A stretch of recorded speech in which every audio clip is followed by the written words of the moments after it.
Welcome all. So very happy to again host the uh, live session for all of you. Again, we are today's topic is bijective function, and it is again going to be exciting because last time we had taken one-to-one function and on-to functions last Saturday and Sunday, and we are just going to continue now because it's very important to continue building the concepts one by one. We already saw what is one-to-one function, not one-to-one function, that is also called injective, and also we saw that what is onto functions, and that is also called a surjective function or surjection, by the way. So everything we have seen, and based on these two concepts only, we have come up with this one more concept, that's bijective functions. So that's the introduction about the topic. And meanwhile, I think it's a great idea if you register. I mean, just see the our website. That's our website, and it must be displaying at on your screen also. And with the same name, we do have a YouTube channel which now you are seeing the live on. Please hit the bell icon because next Saturday, Sunday again, you'll get the ring, and you'll be able to join us to have some idea and to discuss about ideas and concepts on maths. So that's about it. And also we do have started cash course already from 15th Feb. That's already going on for all the subjects. Language is no barrier.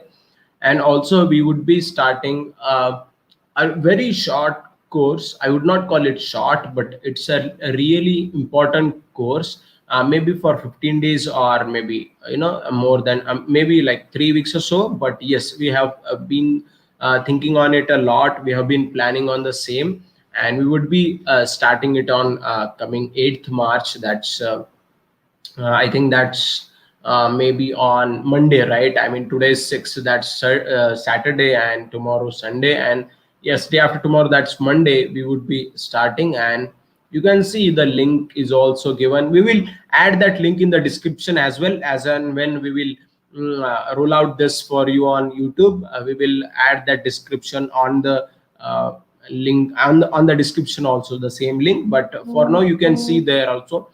One of the most important thing here we want to discuss on this course is not about really the detailed concepts, but we want to really discuss how can we help to speed you up.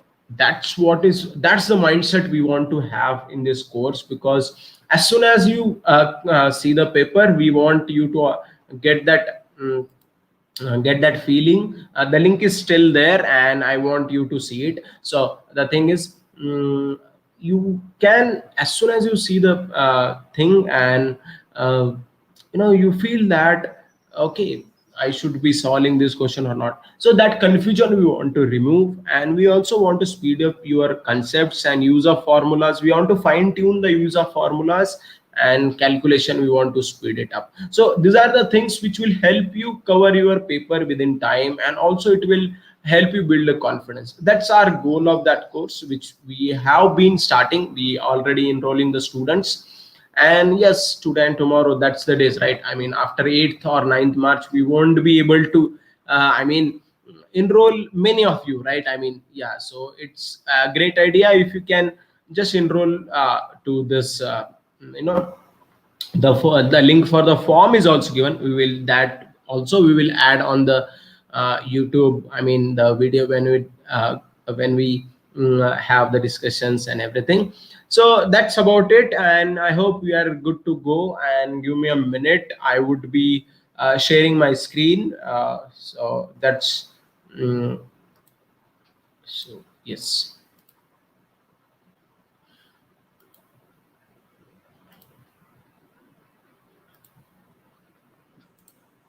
Yeah, I hope the screen is visible now. I have already shared it, and we are good to go. I'll just make it full screen, and I think now the screen and myself both are visible to you. That's the link which is there on the down, which will be there throughout the class. It's an important one. We want nothing to distract. It's a simple thing that it's a form for you to fill so that you can enroll in our course which we are starting on Monday. So that's about it. And uh, we are good to go for our topic today, and that's bijective function. So name also suggests, isn't it? I mean, name also suggests that. I just clear the canvas, maybe. Yeah, yeah, that looks better. And we have started this topic because we have studied already one to one function that we already have been doing. We also studied, on to, we also call it surjection, whatever, surjective function, or we call it onto function. And this one particularly is also called,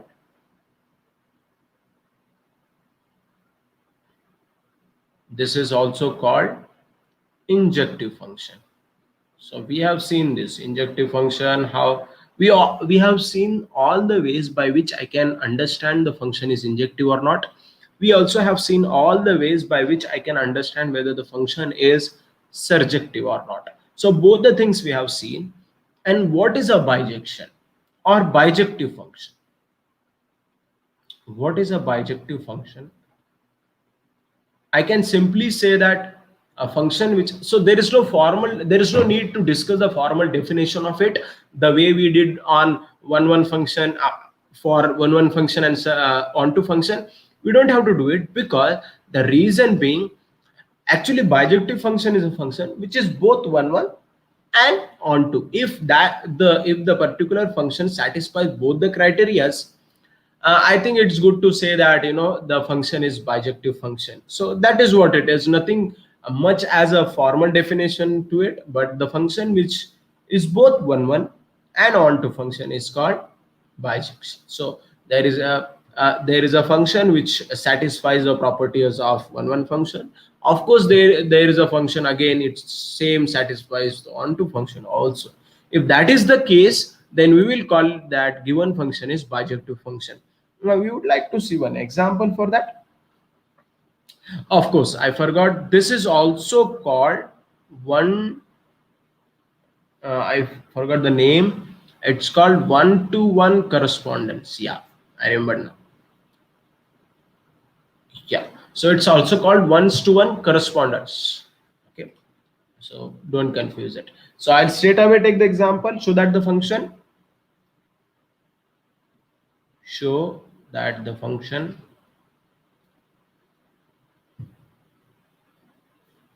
f of x is equal to 3x minus 5 is a bijective function. Is a bijective function.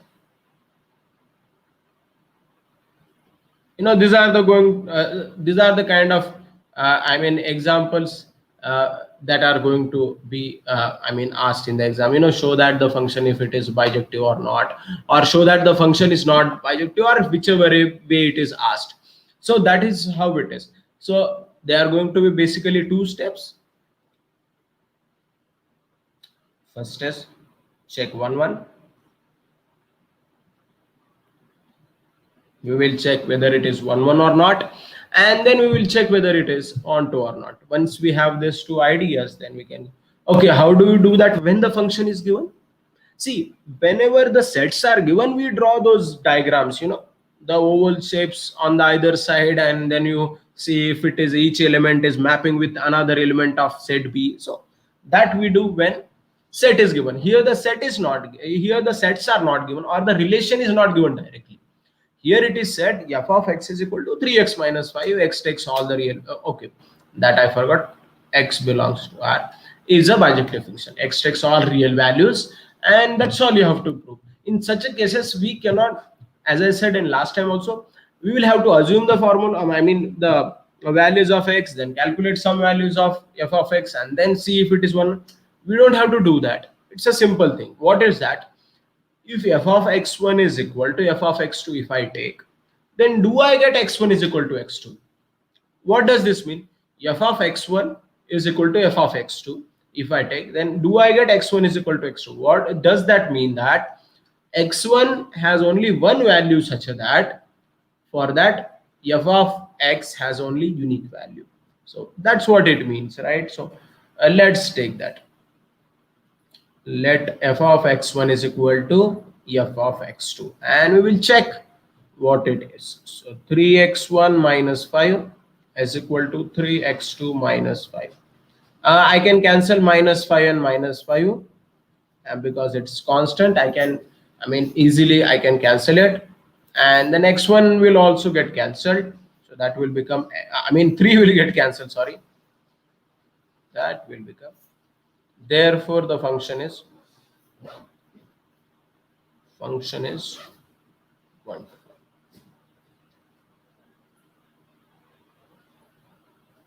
So therefore the function is 1-to-1 function. F of x1 is equal to f of x2. If I take, then I get x1 is equal to x2. That means x1 has only one image in f of x.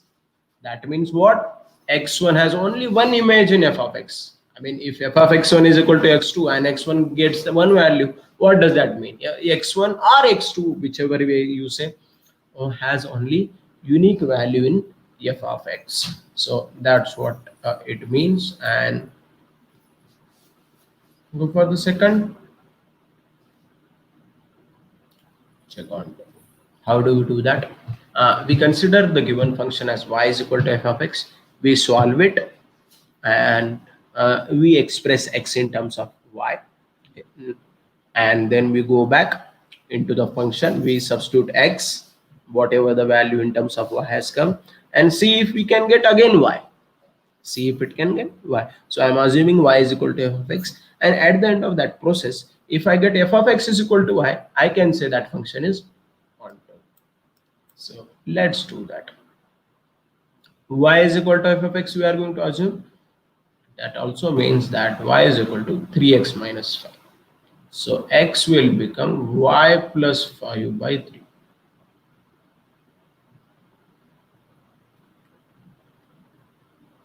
3. F of x is equal to 3x minus 5.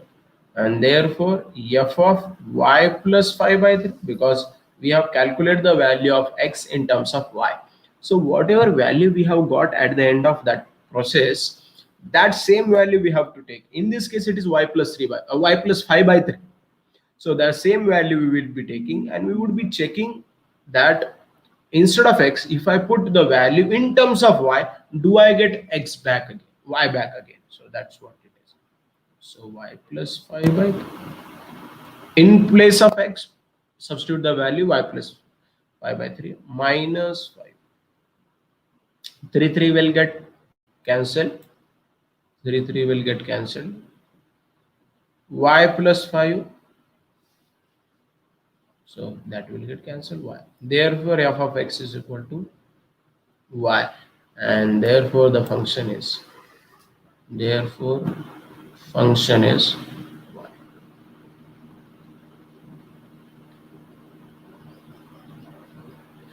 Function is onto function, right? Therefore given function is bijective function. Given function is bijective function. So what is a bijective function? If the function is 1 as well as function is onto. So that is what I'm just giving you idea how do you prove that given function is bijective function. It is not a rocket science. It's a very simple thing. There are 2 steps involved. First step, you prove that the function is 1 function, and you know how to prove 1 function is very simple to prove. You if the function is given, then if the sets are given, then it becomes very easy. If the function is given, then f of x1 is equal to x2. Check if x1 is equal to x2 or not. So I explained what is the meaning of that already, right? If that comes, then function is 1. Second point, check onto. How do we check onto? We assume that function is equal to y is equal to f of x. We calculate, we solve it everything and express x in terms of y. In this case, it was y plus 5 by 3, and go back check with f of x is equal to, in this case it was 3x minus, check with 3x minus 5. If I substitute x in terms of y, do I get y again? So it's on to, right? On to, right? The name also suggests. So if I can do, if I get that, then the function is on to function. And such a function, as per our definition suggests, if a function is one as well as function is on to, we can understand that the function is bijection, or function is a bijective function. So having said that, I would like to draw your attention back to the link here, which is there on the bottom. It says that enroll faster. Why we are saying faster? Because you see the seats are closing, and see, it's just a 3 weeks, so we can only accommodate so much, right? So we cannot just take each and everyone whoever comes late. So, and it's starting on Monday, so we would be considering at max by Monday you register it, right? I mean, so that we can enroll you there. The goal is very simple of this, is to discuss the concepts in a way that you can apply them faster. So here the focus is not learning much. The focus is that whatever we have learned, how can I apply fast? Because within a stipulated period of time you have to solve the paper, right? 2 hours, 3 hours. So whatever exam you are giving, so max 3 hours is the exam, right? So we have to understand that we have to apply the concept. So application will give you results, right? Not the just learning. You have learned a lot now. I mean, why we are holding this in March, the reason is because you see the, I mean they have already declared that the exam will be on such and such a date. So most probably J exam will be on in June, right? I mean, most probably it will be, so tentative. And CBSE already have declared their exam that will start from 3rd, I think 4th May. So they have, and our maths paper is on 1st June. So they have done everything. They have reduced the 30% syllabus. For example, the inverse functions from sets and relations and functions is not coming, the graphs are not coming, so many things like that. They have cancelled the topic mathematical induction from the statistics part, and couple of changes like that. The exercise, some exercises are coming, some exercises are not coming. Why they have done that? Because they understand that okay, by now you must have got some time to study and everything. Now our job is, or our help is, or our duty is to help you learn those concepts in a way that you can apply them faster, that will give you results. So having said that, we would continue our topic. I just wanted to bring your attention back to that, and we are back to topic again. So yes, I'll make it full screen. Yeah, good to go again. What do we do? So the first part is over. So what we are going to do now? What is there in the second half? We are going to see a couple of examples, because the more you solve such a type of examples, more you'll understand, okay, this is how it has to be. And so I'll quickly take the second example before we really wind up this concept called bijective functions. So yes, okay, the next is prove that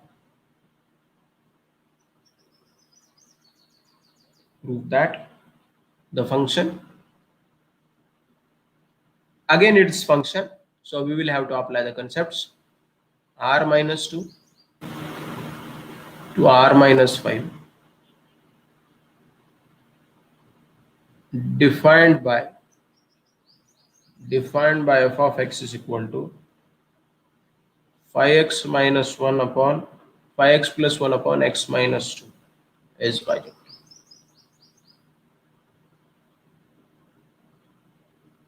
So it's a simple question. Again, it's algebraic one, but here it's little change. I have particular taken this example is like r minus 2 to r minus 5. That implies that the function's domain, 2 cannot be there. You know why? Because x cannot take 2 value. If x takes the value 2, what is the effect? F of 5x plus 1 upon 2 minus 2 it will be.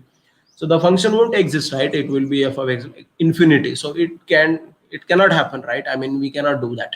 So r minus 5. Why the domain is not having, I mean the codomain or codomain is not having 5? Because whatever their reason is, codomain you can define anyway. But what is so important to remove is this, that to represent is domain, because x cannot take value 2, so it was important to remove 2 from the real number. So as usual, check one. So we assume that f of x1 is equal to x2, and if this assumption gives us x1 is equal to x2, we say good to go, it is a one function. So 5x plus 1 by 2 upon x1 minus 2, that is 5x2 plus 2 by x2 minus 2. There is no option, we cannot as such cancel anyway, or you can think that 2, no, we cannot cancel that, denominators are different, we'll have to cross multiply it. 5x1 x2 minus 10x1 plus 2x2 minus 4, that is what is the multiplication which is coming on LHS right side. Again 5x1 x2 plus 2x1 minus 10x2, yes, minus 4. So yes, obviously I can cancel these terms. 5x1, yes, we can cancel that. Okay, that comes 2x2 minus 10x1 is equal to 2x1 minus 10x2. Okay, it's better that we take the terms on the same sides, x2 on the either side and x1 on the either side. So 2x2 plus 10x2 is equal to 2x1 plus 10x1. So that makes me 10x2 is equal to 12x1. Of course, 12 is an a real number, so I can cancel it. X2 is equal to x1, or I can better write it as x1 is equal to x2. Therefore, x1 is equal to x2. If this happens, we know what to write. Therefore, the function is one-to-one function. We know that. If I assume f of x1 is equal to x2, and at the end of the solution of f of x1 is equal to x2, that assumption, if I get x1 is equal to x2, I am in a good position to say that the function is a one-to-one function. Okay, let's check on to what we do. We assume the given function totally f of x as y. We derive the value of x in terms of y from there. We go back and that's what we do. So let's do that. Y is equal to f of x. In other terms, y is equal to, what was the function? 5x plus 1 upon x minus 2.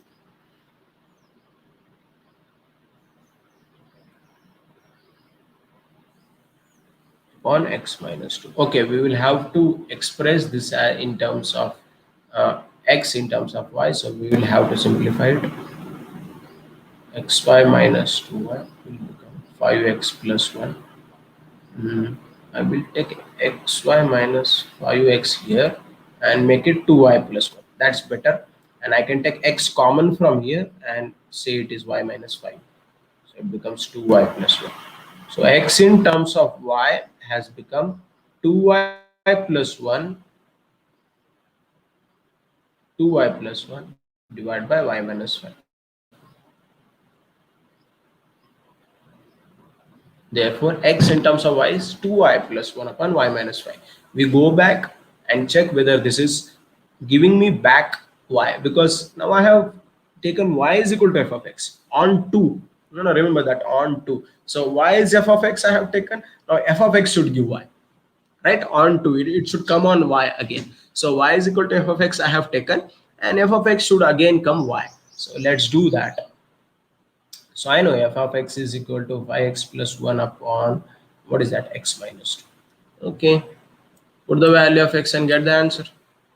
Substitute the value of x and get the answer. F of 2y plus 1 upon y minus 5 is equal to 5.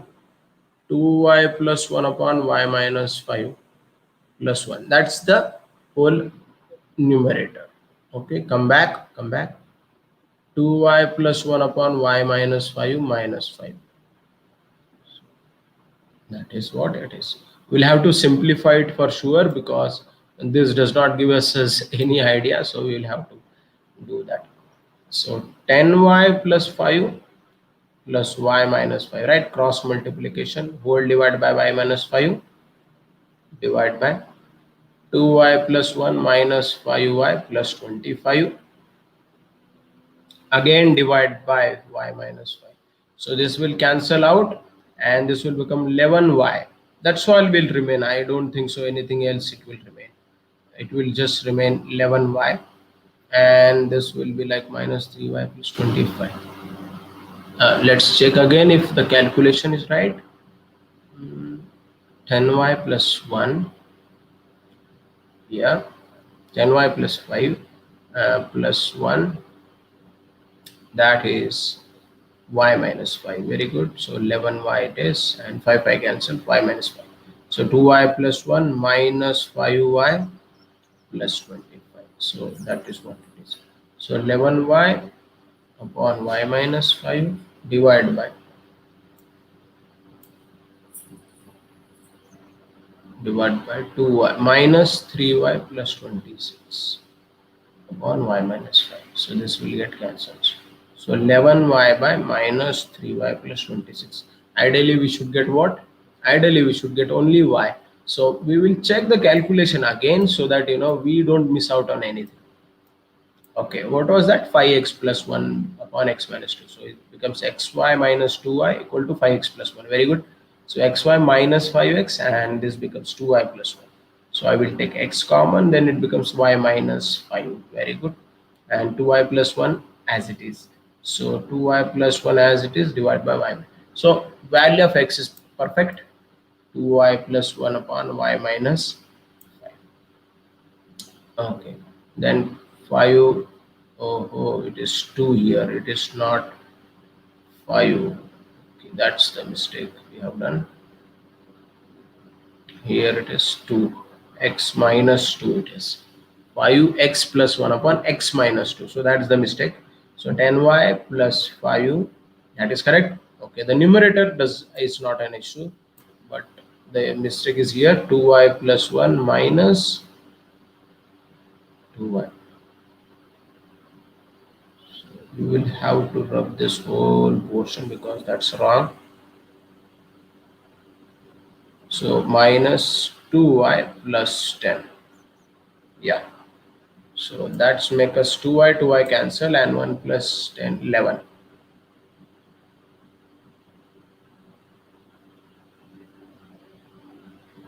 Okay, 11.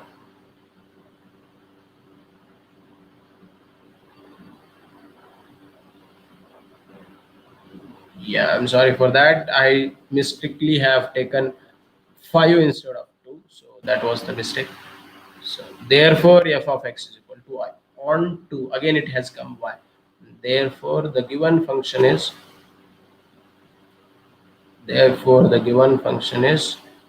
on 2, and therefore, or hence, the function is bijective function. So I hope you got the idea, and I'm going to quickly give you for homework one example for homework which we couldn't cover today. I'm going to give for homework.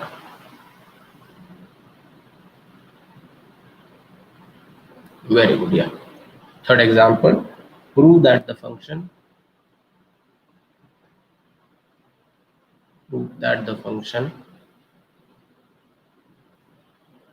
okay, the domain is as r minus 1. The 1 is not there.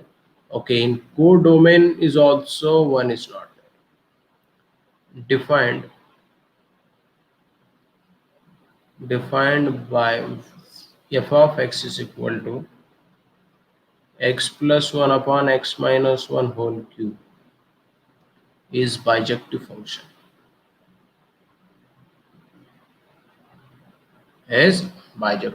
So it is important that x plus 1 upon x minus 1 whole cube is bijective function. That is what you have to prove. So with that, we have come to the fantastic live class. It was great interacting with every Saturday and Sunday. It's great to have. We have been having this since I think from 3 months, and it's going really great. and I am personally loving it, and I hope you are also liking it. So thank you for being an audience here, because it's great to always add some value in someone's this. So that's the thing. So here is a form for the next course which we have been launching from March, 8th March rather, and we would see both the links. I would be adding it into description, so no worries. Thank you very much for joining, and tomorrow we will see at 4 p.m. and topic will be released soon. Thank you.